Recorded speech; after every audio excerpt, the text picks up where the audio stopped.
há algo a viajar em direção à Terra. 13 Atlas. Este objeto interestelar foi observado a vir de fora para o nosso sistema solar. E algo estranho começou a acontecer. A trajetória não segue o padrão normal dos objetos naturais. E há algo ainda mais estranho. Ele muda de brilho, como se estivesse a ajustar-se. Ou alguém estivesse a ajustar o seu brilho. Alguns astrónomos consideram o 13 Atlas ser apenas um cometa. Mas outros levantam outra hipótese. A hipótese de ser algo artificial. Uma nave alienígena. E de facto, nós não sabemos de onde veio, não sabemos sequer porque está a passar por aqui. A única certeza é esta: ele está a aproximar-se. Sejam bem-vindos e bem-vindas a mais um vídeo do O Vasco! E hoje vamos falar sobre o caso 13 Atlas, que tem estado aqui a surgir pelos mídias, a criar muito alarmismo, e há muitas dúvidas que hoje vou responder. E vamos precisamente tentar perceber, de acordo com um lado das teorias e do outro lado, que é o lado da ciência. E vamos perceber realmente quem é que tem razão. Se vamos chegar aqui a alguma conclusão, eu gostava que sim. Vamos tentar. Bora lá começar então. Antes disso, já sabem, dar o likezinho, subscrever e ativar o sininho das notificações. E algo que está a acontecer, que é, eu comecei a postar mais e vocês não estão a ver os meus vídeos. Está tudo bem. Eles vão chegar um dia a vocês e vamos conseguir um dia chegar aos 10 mil seguidores. Que está difícil, mas nós vamos lá chegar, eu sei que vamos. Mas vá, agora fora de choradeiras, vamos lá começar isto porque temos muito que falar e em pouco tempo. O 13 Atlas foi descoberto a dia 1 de julho de 2025 pelo Sistema Atlas, um telescópio financiado pela NASA no Chile. No momento da descoberta, estava a caminho do Sistema Solar Interior, a uma velocidade muito alta, cerca de 61 km por segundo. Encontrava-se ainda muito longe, a mais de 527 milhões de quilómetros da Terra. Bem, para quem teve atenção às aulas de Físico-Química, percebe perfeitamente que é uma distância bastante grande. Não é daqui ao Algarve, não, é muito mais do que isso. Inicialmente, o 13 Atlas recebeu um nome, chamava-se A11PL3Z e foi registado no Minor Planet Center. Como a sua órbita parecia muito diferente da de cometas normais, chegou a ser colocado na lista de objetos potencialmente próximos da Terra, enquanto os astrónomos tentavam perceber melhor a sua trajetória. Porque, bem, existem muitos objetos no espaço e muitas das vezes é necessário colocar ali uma estrelinha, vamos dizer assim, para os objetos que poderão ser potencialmente perigosos para nós, não é? Que esse é o objetivo, percebermos, e o quão próximos também estão. Depois da descoberta inicial, vários observatórios, tanto profissionais como amadores, começaram a acompanhar o 13 Atlas. Estas novas observações mostraram que ele não ia passar perto da Terra, mas revelaram algo mais importante: a sua trajetória era hiperbólica. E para vocês entenderem de uma forma muito simples, uma trajetória hiperbólica é o caminho que um objeto segue quando tem velocidade suficiente para não ficar preso à gravidade de um corpo central. No início, não se estava a perceber se o 13 Atlas era realmente um asteroide ou um cometa, ou uma nave.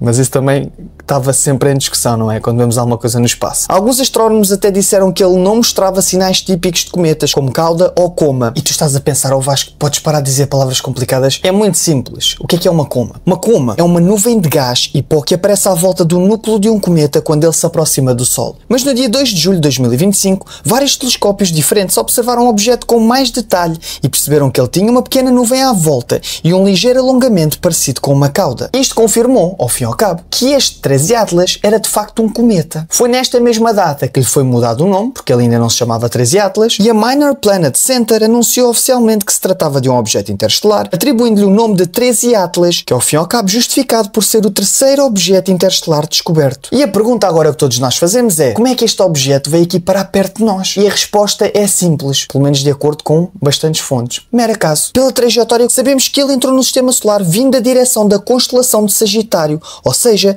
da região onde se encontra o centro da nossa galáxia, que vocês sabem, a Via Láctea. Se há algo que nós também temos muita curiosidade em perceber, e calmem que nós já vamos aos extraterrestres, esperem um bocadinho, é preciso e é necessário esta explicação para vocês entenderem também, não é? Mas antes disso também, não me vão dar o likezinho, por favor. Nunca vos peço nada. Só o like. O chato do like. Vamos lá continuar. Já está? Já? Ok, bora lá. Estudos preliminares sugerem que o 13 Atlas poderia ter entre 7 e 14 mil milhões de anos, ou seja, pode ser tão antigo quanto o próprio universo. Com dados mais refinados, a estimativa foi ajustada para cerca de 5 mil milhões de anos, aproximadamente a mesma idade do nosso sistema solar. A probabilidade indica que a estrela, à qual ele esteve originalmente ligado, já deve ter deixado de existir há muito tempo. Em resumo, temos um pequeno fragmento de um sistema estelar que muito provavelmente nem existe mais, lançado ao acaso pelo espaço, que está a viajar há bilhões de anos numa direção aleatória que o trouxe até nós. Mas todas estas dúvidas e até coisas estranhas que aconteceram, não é? Porque eles começaram a analisar e começaram a saltar algumas coisas fora do normal, que não batiam certo. E então a pergunta começou a formar-se na cabeça das pessoas e em 1700 TikToks. Pessoas a falarem sobre isso. Será que o 13 Atlas é mais do que um cometa? E poderá ser uma nave alienígena? Quem lançou esta dúvida para o ar foi o professor de Harvard, Avi Loeb. Sugeriu que não deveríamos excluir a hipótese mais extrema e de que 13 Atlas poderia ser um objeto artificial e não apenas um cometa, mesmo ele admitindo que é pouco provável esta ideia chamar a atenção. Os argumentos que Loeb levantou foram os seguintes. O brilho parecia demasiado grande. Quando o 13 Atlas foi observado pela primeira vez, ele parecia mais brilhante do que o esperado para a distância em que estava. Se todo o brilho fosse apenas reflexo do Sol, o objeto teria cerca de 20 km, o que seria enorme para um objeto interestelar encontrado logo de início. Para Loeb, isto era estatisticamente muito baixo e o que tornava 13 Atlas muito estranho. Outro argumento de Loeb era que normalmente, quando um cometa se aproxima do Sol, ele cria uma cauda gigante de gás e poeira. E isto iria mostrar alguma assinatura química no seu espectro. Mas quando Loeb apresentou esta teoria, o 13 Atlas não apresentava qualquer sinal disso. Apenas um brilho avermelhado e sem cauda. Para ele, isso era estranho. Claro que, como vocês já sabem, e eu expliquei-vos na parte anterior, se vocês estiveram atentos e se lembram, mais tarde descobriu-se que o 13 Atlas tem sim gases e coma. Portanto, este argumento deixou de se sustentar. Outra questão que Loeb levantou era que a sua trajetória parecia demasiado organizada. A maior parte dos objetos interestelares entra no sistema solar em ângulos aleatórios, mas o 13 Atlas entrou quase alinhado com o plano dos planetas e iria passar por Júpiter, Marte e Vênus. Loeb disse que parecia ser uma coincidência, mas também poderia ser uma rota planeada. Em teoria, esta rota até permitiria aproveitamento de gravidade, tal como fazem as sondas humanas para se lançarem mais longe sem gastar combustível extra. Outra questão, e esta para mim também é bastante interessante, que Loeb lançou, é que a um determinado momento o 13 Atlas irá ficar invisível. Aliás, invisível, isto quer dizer que nós não o vamos ver, não quer dizer que utilizou o manto do Harry Potter, não, simplesmente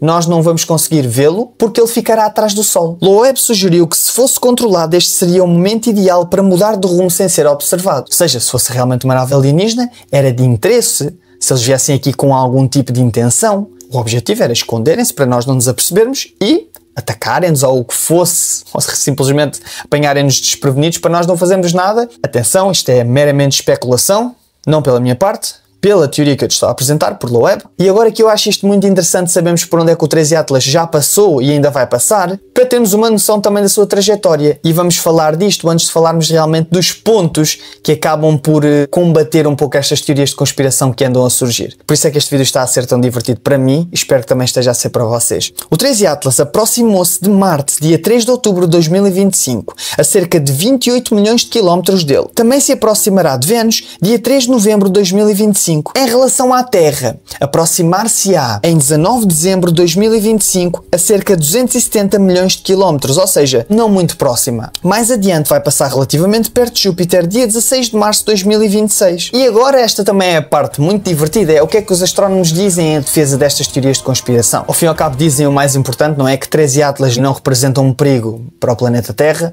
vai passar muito longe dele e nem sequer irá ter contacto, pelo menos segundo eles, não é? Vamos rezar para que seja mesmo verdade. E a história da nave alienígena escondida é interessante, mas os astrónomos já calcularam a órbita com precisão. O objeto vai passar, como eu já vos disse, a mais de 270 milhões de quilómetros da Terra, quase o dobro da distância entre a Terra e o Sol. E agora outra coisa que eu quero discutir com vocês é o que é que aconteceu dia 20 de setembro, que o cometa ao fim e ao cabo mudou de cor e ficou verde. Ficou verde, ó Vasco? O que é que estás para aí a falar? Vamos lá então analisar isto. Observou-se um brilho verde na sua coma. Isto normalmente é causado por moléculas como dicarbono, que florescem sob a luz solar, mas o espectro anterior não mostrava muito disso. Ainda não sabem exatamente qual molécula está a causar a cor. Esta descoberta pode revelar química diferente da dos cometas do nosso sistema solar. Dia 23 de setembro, uma nova teoria semente de planetas. As investigadoras Suzanne e Michelle Bannister sugeriram que 13 Atlas pode ser um bloco inicial que ajuda a formar planetas planetas. Ou seja, uma rocha antiga que ao entrar num disco de gás atrai material e começa a crescer. Se isto for verdade, visitantes interestelares como este podem ser peças fundamentais na criação de mundos. Dia 25 de setembro voltamos a falar de Loeb, vocês lembram-se? E ele fala sobre o cometa. Ele diz que o 13 Atlas não mostra aceleração não gravitacional, ou seja, não vemos jatos de gás a empurrá-lo. Isto pode significar que ele é muito mais massivo do que o normal e acrescenta que se um dia o 13 Atlas mudar a sua órbita sem causa natural, aí sim, talvez possa considerar uma propulsão artificial extraterrestre. Mas calma, isso ainda não aconteceu. E eu não sei se quer que aconteça. Nós vamos discutir um bocadinho isso no final. E agora, interessante, nós vemos algumas imagens do cometa. O que é que vocês acham? O entusiasta da astronomia processou uma imagem do novo cometa interestelar, feita a partir de 20 exposições de 30 segundos cada. O resultado mostra o cometa com um brilho fraco e difuso, com magnitude 8. Exatamente o que os astrónomos esperavam nesta fase. Dia 7 de outubro. Conseguem ver agora esta nova imagem do cometa 13 Atlas, feitas por espaçonaves da ESA. Dia 7 de outubro começou a acontecer uma coisa bem estranha, que foi, ao fim e ao cabo, o 13 Atlas estar a libertar muita água. Os astrónomos confirmaram que o objeto interestelar estava a libertar cerca de 40 kg de água por segundo, ou seja, mais de 2 toneladas por minuto. A descoberta foi feita pelo Observatório Swift da NASA, que detectou hidroxila no ultravioleta, um produto da quebra de moléculas de água pela luz solar. Isto surpreendeu os cientistas porque o cometa estava quase 3 vezes mais longe do Sol do que da Terra quando isto foi observado. A esta distância, o gelo não deveria sublimar tão facilmente. Isto significa duas opções. Ou o cometa é muito mais ativo que o normal, ou possui mais gelo volátil do que se pensava. De qualquer das formas, esta é a primeira detecção confirmada de água num cometa interestelar. Dia 19 de outubro. Isto provoca também um alvoroço na internet, porque o cometa 13 Atlas mostra uma anticauda. Calmem, já vão perceber o que é uma anticauda de uma forma muito simples. Um observatório no Havaí observou algo muito curioso no cometa 13 Atlas. A sua cauda parecia apontar para o Sol em vez de se afastar dele. À primeira vista, isto parecia muito estranho, até por lembrar luzes ou direção controlada de uma nave alienígena. Será? Mas houve uma explicação muito simples. Atenção. Esta questão da anticauda acontece porquê? Acontece quando a Terra, o cometa e o plano da sua órbita ficam alinhados, fazendo com que as partículas de poeira na cauda pareçam inverter de direção. Ou seja, é uma ilusão de perspectiva e não um comportamento artificial. E chegamos à altura mais interessante, que aconteceu no dia 21 de outubro, que foi quando o 13 Atlas ficou escondido atrás do Sol. A isto chama-se conjunção solar. O objeto torna-se invisível para todos os telescópios na Terra. Qual é a conclusão no final do dia que nós podemos tirar? Em relação à minha opinião direta, depois desta explicação que eu vos dei e de tudo o que eu li, de todos os vídeos que eu vi, porque eu tenho andado a ver este caso já há algum tempo, como provavelmente vocês também, é que eu não duvido, eu digo-vos sempre isto, eu não duvido nem acredito totalmente. Eu leio um lado. Eu leio o lado da NASA, eu leio o lado da ciência e faz-me todo o sentido que isto provavelmente não é de facto uma nave alienígena. Até porque não faz assim tanto sentido. Existem algumas questões que aconteceram que eu não vos falei e eu posso-vos falar noutro vídeo, que é realmente ir mais a fundo nas teorias de conspiração. Eu quis ir mais a fundo na questão da ciência porque eu acho que era mais importante, porque há muitas questões da teoria de conspiração que às vezes não se fundamentam em factos. E eu sei que podemos dizer isto para o lado da ciência, mas eu acredito em coisas mais concretas, apesar de vocês saberem que eu sou uma pessoa que acredita em extraterrestres e que acredita que é impossível não existirem. Mas eu, ao ler várias informações, acreditei mais na parte da ciência. Bem, não é que extraterrestres não sejam ciência, mas vocês percebem o que eu quero dizer. Mais na ciência e mais nas explicações do que é um cometa, do que é que realmente eles conseguiram ver, que tinha realmente a cauda, que se conseguia perceber essas questões todas. De facto é um evento que está a acontecer que é muito estranho, que nós nunca sentimos provavelmente, mas também vivemos numa altura em que qualquer coisa que aconteça é também digno para uma conspiração. E isto acontece quando, por exemplo, veio esta teoria de ele ainda não ter a coma, de não ter a cauda e que também começaram a criar uma conspiração à volta disso. Mais uma vez eu também digo, eu não desacredito que seja uma nave alienígena, só que neste momento fez mais sentido que fosse realmente apenas um cometa que se comporta de forma um bocadinho mais estranha. Mas também tantas questões que acontecem no espaço que são tão estranhas, que são tão aleatórias, que ao fim e ao cabo o facto de nós existirmos também é tão improvável e tão aleatório, ao mesmo tempo tão bonito e tão coincidente, que também acredito que isso possa ter acontecido com este cometa. Mas digo-vos mais uma vez, não desacredito, nem acredito completamente. Eu adorava, vos ser muito honestos, eu adorava ser uma nave. Vinha aqui a nave, tudo bem, Como é que estás? Estão bem? O que é que vocês estão a fazer da vida? Está tudo bem? Como é que está o vosso planeta? Podemos ir lá viajar? Por favor, digam-me só uma coisa. O sistema lá como é que funciona? É por corrupção também? É com dinheiro? Pá, essas coisas todas seriam interessantes. Isto é comédia, obviamente, espero que entendam. Seria interessante verificar e eu adorava. Agora, também acho interessante analisar se de facto chegasse aqui uma nave alienígena. E se viessem a bem, não é? Porque não vamos analisar o cenário horrível, que se fosse a mal, era adeus. Era só dizer adeus a todos nós. Mas se de facto eles viessem a bem, num sentido mais de explorar, de fazer amigos, vocês percebem o que eu quero dizer? De não ter esse egoísmo de querer dominar e viessem com uma mentalidade mais elevada do que nós. Porque eu aposto que se fôssemos nós, de certeza que iríamos querer dominar o planeta. Se fosse tecnologia mais abaixo, se fosse mais avançada, nós provavelmente não iríamos fazer nada. Mas se eles vissem que nós tivéssemos uma tecnologia menos avançada, se eles fossem mais avançados também mentalmente e tecnologicamente, iria sempre dar para o torto. Porque nós conhecemos-nos como conhecemos, iria haver um choque muito grande na cabeça das pessoas, não é? Porque não estariam à espera disto acontecer, iria mudar tudo. Será que a própria sociedade como ela funciona também não iria mudar? Não é? Porque do nada vem algo fora do nosso planeta, algo que nós acreditávamos, mas não tínhamos a certeza. E então, por que serve o dinheiro? Tudo muda, percebem? A percepção do mundo muda. Pelo menos na minha cabeça faz sentido. Não sei se na vossa faz. E seria ser um choque completamente gigante. Por isso, por outro lado, eu acho que também se fosse uma nave mais avançada do que nós, o contacto não iria ser direto. Eles provavelmente poderiam só, se fosse uma nave, poderiam realmente só verificar o nosso planeta mais de perto para ver realmente o que se passa. E isto acreditando que é uma nave alienígena, e começamos aqui uma conversa um bocado estranha, diria eu. Mas eu adoro estas conversas. Espero que vocês tenham gostado. O conteúdo está a mudar. O canal não está a mudar. O canal está a adaptar-se. Está a adaptar-se porque é necessário. Nós começámos a falar de outros assuntos, nunca abandonando por onde eu comecei, nunca irei fazê-lo. Noto também que, apesar de estar a postar mais vídeos e o conteúdo ser um pouco diferente, as visualizações também acabam por sofrer. Eu sei que é um processo longo, é duro, é forte psicologicamente. Sei que muita gente... Vocês estão aqui para mim, estão aqui para me apoiar. Eu vejo nos comentários, eu vejo os likes.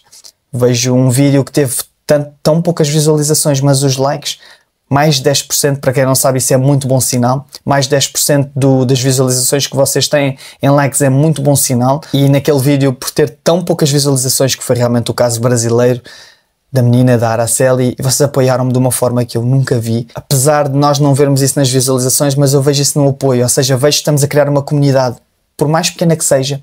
Nós estamos aqui para ficar, estou aqui simplesmente para vos dar a conhecer muitos casos que eu também me divirto a relatar, porque às vezes falar de mortes e assassinatos torna-se forte, e é bom também começarmos a explorar outras coisas, não me esquecendo dos assassinatos e dos serial killers, que isso é sempre a minha origem, não é? Ao fim e ao cabo. E eu não vou estar também a abandonar as pessoas que gostam que eu falo disso, mas também é bom termos conhecimento de outros casos.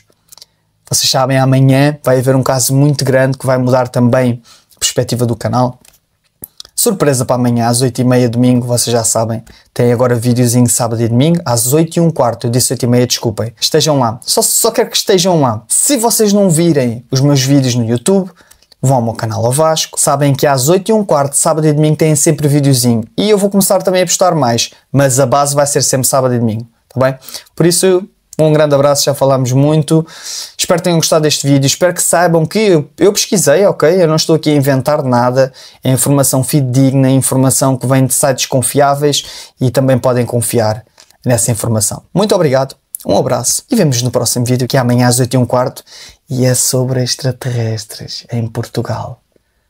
Vai lá ver. Ó Vasco!